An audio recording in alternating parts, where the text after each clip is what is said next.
আসসালামু আলাইকুম। আশা করি সবাই ভালো আছেন। আলহামদুলিল্লাহ আমিও ভালো আছি। আজকে আপনাদের জন্য নিয়ে এসেছি একটি রেসিপি, সেটি হচ্ছে ইলিশ মাছের কোরমা।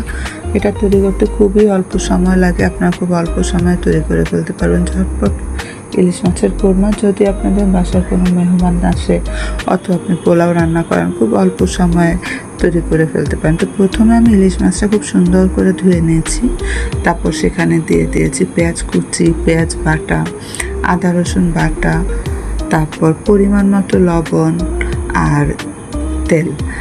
আর এই কোরমাটা আমি অবশ্যই কোনো পানি দেব না, কারণ কোরমাতে কোনো পানি দেব না। এরপর আমরা মশলাটাকে খুব সুন্দর করে মেখে নেব, যাতে প্রতিটা মাছের মধ্যে আপনার মশলাটা খুব সুন্দর করে মাখা হয়। তো মশলা মাখার পরে এখানে আমি দিয়ে দেব হচ্ছে লিকুইড দুধ দিচ্ছি আমি।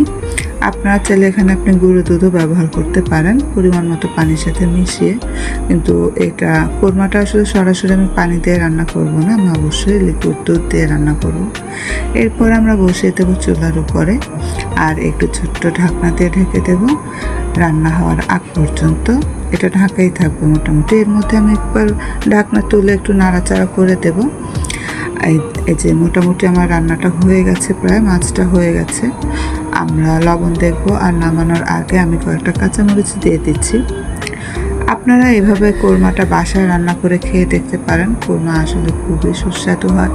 আর আপনি খিচুড়ি বলেন, ভাত বলেন, কিংবা পোলাও বলেন, যে কোনো কিছুর সাথে ইলিশ মাছের এই কোরমাটা খুবই ভালো লাগে।